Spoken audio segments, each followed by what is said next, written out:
Happy weekend to all of my fellow Droughtlander survivalists. I do apologize for this video coming out a day later than usual. Well, maybe 2 days if you usually see them on Thursdays. But yeah, I had an emergency in my household that involved a toilet overflowing and carpet in the hallway looking a little like a lake. That took some time to dry off, and I just was not ready to set this up yesterday. So I do appreciate your patience as we get on with our week 22 celebration of making it through this difficult time with no new episodes of Outlander. However, we do know that Blood of My Blood is currently being filmed. I don't have any behind the scenes for that yet, but I do hope to be seeing some soon. So we know that our show and the prequel are currently being worked on, and new episodes will be coming to us of Outlander in 2024. And so while we wait for that premiere and the new show, let's go through a little bit of the past and some throwbacks and behind the scenes, the future, as Sam tells us his new challenge partner for the year, and a little bit of other stuff thrown in. Today, I'm going to start with our First Lady of Outlander herself, Diana Gabaldon, who celebrated her birthday just this past week. I wanted to share this incredible artwork done by @Exer Art. The name she goes by on here, it looks like it's Forestras. And this work, along with some other images, are really incredible. Real quick, I also wanted to show you her original image for Blood of My Blood, a beautifully done picture. Lots of props to this artist, lots of imagination. Please follow her if you enjoy fan art, because this is some top-notch stuff. And while we celebrate Diana Gabaldon's birthday, we also celebrate another birthday of sorts. Well, an anniversary anyway. And it says, happy anniversary. 10 years ago, Sam and Kat made the first panel. What beautiful times. And so here we got our folks dressed for their first panel. And I do recall, the leather jacket and kilt is somehow an interesting combination, and Sam pulls it off so well. Katrina, of course, as always, looking beautiful. 10 years. How crazy is that? So this would have been shortly before the first episode premiered. And now for some of those fun behind the scenes throwbacks, starting with Lauren Lyle. You know I love her. Lauren Lyle here is king of the woodpile, I guess. It's terrific. By Outlander Online, throwbacks to Lauren Lyle on the set of Outlander, and somehow she pulls off the sunglasses along with the 18th century garb. She looks very sophisticated and cool. And here we are, a very familiar scene for all of us. This will be just shortly before Claire decides that she's found her apprentice. And so, of course, Lauren is all set up to marcele her way through a deer. Some of those butchering scenes can get pretty graphic, and the crew does a good job of making this all look fairly realistic. It's sort of funny to think that while we are seeing this very, again, 18th century action taking place, that there are cameras and tents and all kinds of stuff going on behind them. We are sucked into this time so well. They do such a fabulous job. It's always sort of odd to see cameras surrounding them. And our final image, we've got Lauren with her faux baby bump, doing what I think a lot of us pregnant women did around the 8th, 9th month, use our tummy as a table. It's very convenient. And I'm honestly digging the platter of crudité she's got going on here. My husband would kill for the banana peppers. But that's not all, because yes, this was the week of throwback behind the scenes. I think everybody is looking for those season 8 behind the scenes images, and this is what we're getting instead.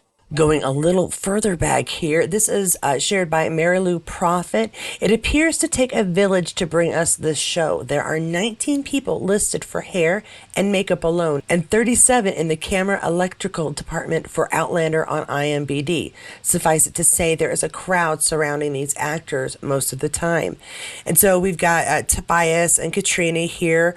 This is one of the first scenes we see where they're getting married, or see a married couple and decide to go get married, just at the beginning, before things really get started. And of course, Katrina needs to look perfect at all times because, well, she's the lead. So we've got to make her look great. Probably doesn't take a lot of work. She is a beautiful woman, but getting those touch-ups between scenes, critical for continuity if no other reason. And here we have yet another behind the scenes, Tobias and Katrina. Let me know below, but I don't recall this actually being included in the final cut of the series. But it is still a really great look behind the scenes. I like that it looks like all of the electrical people, the microphone camera people, have little life vests there if they fall in the water. Correct me if I'm wrong there, because I swear that's what it looks like. Maybe it's just a piece of the equipment necessary to do things, but it literally looks like they're set in case they fall in. And last off, this iconic scene where Claire realizes she is not where she ought to be.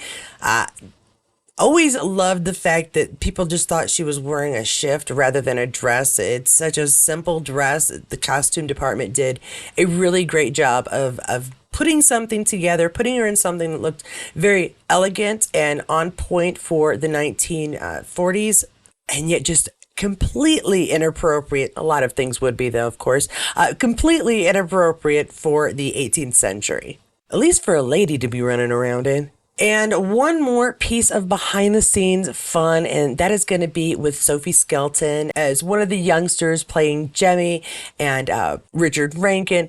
They are all filming a scene, and there's even a horse to kind of keep soothed in the background. Let's check it out. I'm going to try even harder and harder and harder and harder again.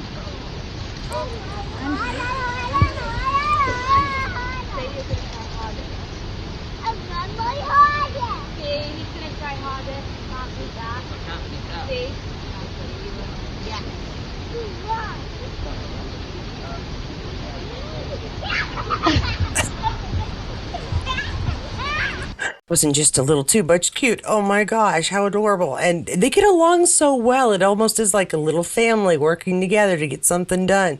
I really enjoyed the behind the scenes with the kids, and it's really nice to see that Richard and Sophie all get along with them so well. It's really adorable.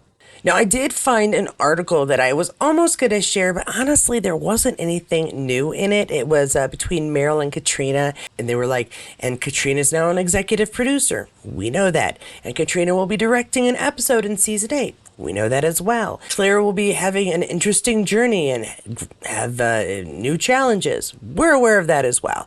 So I'm skipping the article because there just wasn't anything new in it. And instead, I'm going to share one image that Charles shared on Instagram and move on to Sam and then Sam and Graham.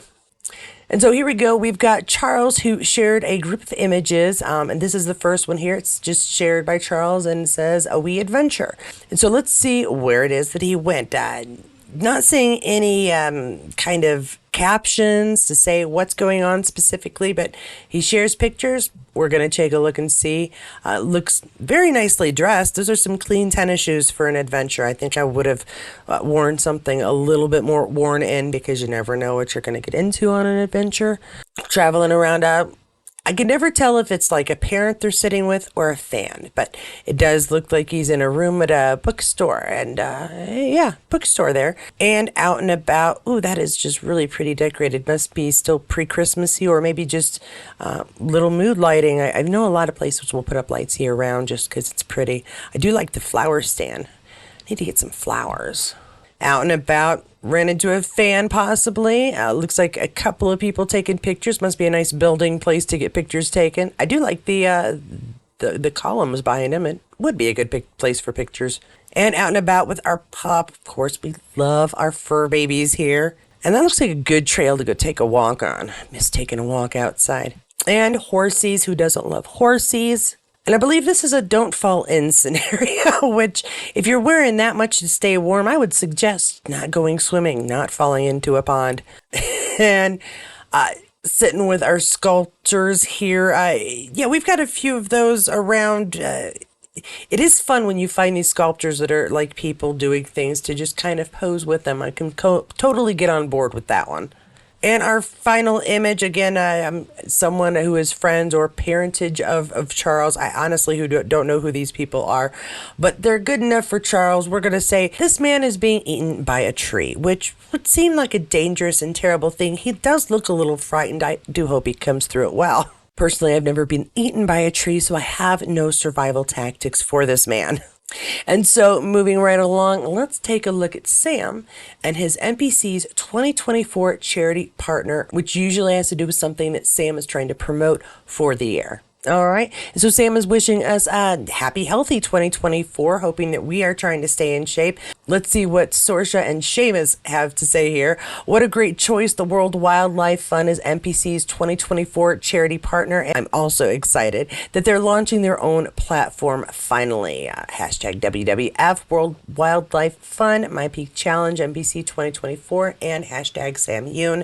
This is a fantastic, fun thing to support. The Wildlife Fund, supporting wildlife, I'm sorry, but anything environmental, I'm totally on board for. I have kids, grandkids, and I want this world to be decent enough for them to travel and enjoy it as much as possible. So supporting the Wildlife Fund, perfect, wonderful choice. Sam, I do appreciate your hope for our health. And I will get back to that here in just a minute as well, because I have a little something to share about myself personally here. But first, we're going to do that one last thing, and that is check out a video that has Sam, once again, and Graham. I'd be very interested in knowing whether you both would compile a wee road trip playlist for each season, and which songs immediately come to the forefront of your mind. Paranoid, Black Sabbath. Did we listen to much music on the road trip? No, that's true. We really didn't listen to much music. You slept quite a bit. I did not. I had an occasional nap. So, yeah, we've got the worst playlist imaginable, actually. Oh, opportunity lost. Can you imagine how awesome their playlist would be? It would be so varied. I would love to have heard what it would be, but I can sort of see why that would be a problem. With as much issues as I have on this channel, trying to include the music without getting dinged for including the wrong music or without permission. I do try very hard to respect other people's copyrights. I can understand why putting that on the show would be troublesome. They'd have to get copyrights left and right for every song that they're talking over, and that would be a hassle I wouldn't want to deal with either, speaking from a production point of view. But it would be a bummer. I mean, I cannot drive and travel with no music, nothing to listen to. It would drive me up a wall, especially if I had to travel with Sam all the time. Oh, it would just be awful. And listen to me lie. All right, speaking of Sam and his hoping for our good health, I have a little thing that I have been doing right before Christmas, around just past Thanksgiving. I tossed out a lot of my very favorite terrible snacks that I have been eating just way too often. I don't know, the past 5-6 months. I've put on quite a bit of weight in the past 2 years, and it's really upsetting because I am back now to the weight that I was when COVID started. And when COVID was just about over, I decided I would start going for walks before I headed to my first convention after so long, not because I wanted to look pretty or be super fancy, but because I wanted my rear end to fit on the seat of the airplane. And I'm sure that I'm not the only overweight person in the world who has thought to themselves, my gosh, these seats are tiny. And I thought to myself, well, they're not going to change the size of the seat. I can't afford first class. I can't afford to change the size of my rear end. And so for 4 months, I walked no less than 10,000 steps 5 days a week, cut out a lot of my sugar and my junk. I still ate tons. I really fell in love with different kinds of trail mixes, a lot of nuts, dried berries, raisins, because I really still have that sweet tooth. And so my cheat would be Raisinets, raisins with chocolate on them. But instead of eating an entire bag as a snack while I watch a half-hour show, I would eat an entire bag over the time of 2 weeks, with a little handful here and a little handful there. And so changing the way I ate and taking away some of the worst food that I ate. I still eat chips, and I still ate, like I said, a little bit of chocolate here and there. But instead of having burgers and fries, when everybody had burgers and fries, I got my favorite kind of salad and made sure there was some good protein. I also tried to vary my snacks so that I'm not just sitting down and eating nuts, because that's your protein, but I'm sitting down having some peanuts, a little bit of raisins, a little bit of, I'll grab a cheese stick. It's making sure that I'm getting a little bit of each of my four food groups, because I'm old school, and of course we have four food groups in my old school, helped me lose some weight. I still ate quite a bit, but I wasn't eating as many of the bad things. And so I'm trying to do that again. And so before the new year even started, before December got in full swing, I started tossing out food. And this past week is the first week that I have done at least a minimum of 6,000 steps, 5 days a week. 2 of those days I got up to 10,000, and the difference is I can't go outside, so I'm literally just walking in place here with no treadmill, which is the most boring walk you can ever take. However, I put on some TV and walk my way through it. Hopefully by the time the weather changes, I'll be up to 10,000 steps a day without any problem. That's 5 days a week, usually 6 though when I really get going. And I can get myself down to a more reasonable size, which is still like 50 pounds overweight for my height, because I also like to lift weights, so I put on a little bit of muscle. I will never be a svelte, slim Claire. It's just never going to happen. Maybe Claire in the books, but not Katrina Balfe. It's never going to happen. But I want to be comfortable in my own skin, and I want to be able to take long walks, and I want to be able to go to conventions without feeling winded after getting through half the floor. So it's my health. It's also being comfortable in the clothing that I have. I also cannot imagine going to the store to buy more clothes because I need to buy everything another size bigger again. That's going to irritate me. I tossed out almost all the clothes after I lost weight that were on the bigger side. So I literally don't own any of those anymore, with the exception of, as I've been switching around this room, in the back of the closet, I found a pair of my old jeans, and I'm not that big yet. So I'm better to lose weight than put on more just so I can fit in one pair of jeans, right? Right. Okay. So, I wanted to give you that funny update just because nobody has said anything how my face has expanded over the past year. If you see it shrinking, don't say anything either. It's, again, a personal thing for myself. The only reason I'm sharing it here is because, man, so many of us struggle with our weight, and it's like some big secret. It's not a big secret. If you like food and you find yourself sitting more than walking, it is really easy to put on weight over time, and it is oftentimes a big struggle to take it off. This is going to be a difficult journey for me, but I've been through it before, and I know I can do it. I may, for my Patreons and for members, show little updates on that, but I just wanted to get that out there because as the challenge begins this year, I'll be having my own little journey of trying to fit into my pants for a long time. I also want to be able to fit into my Star Trek uniforms. They're fun to wear at conventions. One last thing, a personal channel thing. I have decided to go to yet another convention, this time in late March. And while I know not a lot of you really get into my convention stuff, as it's a Comic-Con and doesn't often involve a lot of Outlander, if you feel so inclined to support my journey there, I have started a GoFundMe, and I'm trying to raise enough money to get a table there. But it's for Star Trek. So if you don't feel like helping me out, I completely understand. However, if you do want to help me out, I'll include that in the links below. It's a GoFundMe. I'm trying to raise $1,200 so I can afford to get a table at the vendors' sites, which is not cheap. Stay in a hotel nearby because taking an Uber there every day, the cost seems to even out with the slightly more expensive hotel close by or the slightly cheaper hotel further away that I need to Uber to. It just comes out to about the same price. At any rate, if you feel like helping me out, that would be great. If not, don't worry. It's really no pressure for anybody else. I'm trying to rely heavily on the Star Trek universe fandom for this one, but I thought I'd mention it just in case anybody here was interested and happened to watch both.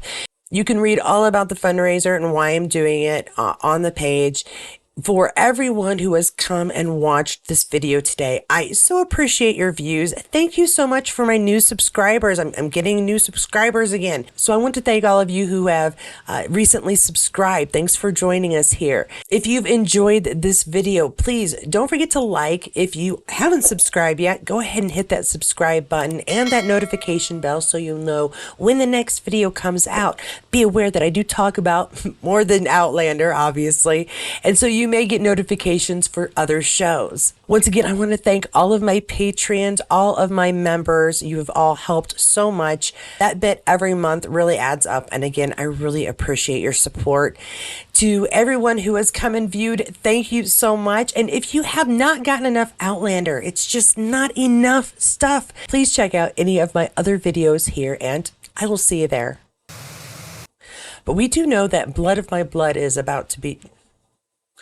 My video is doing that thing again. And while we celebrate, words. I don't know why I'm bothering to talk today. I just can't do it. Claire will be going on. There goes my video again.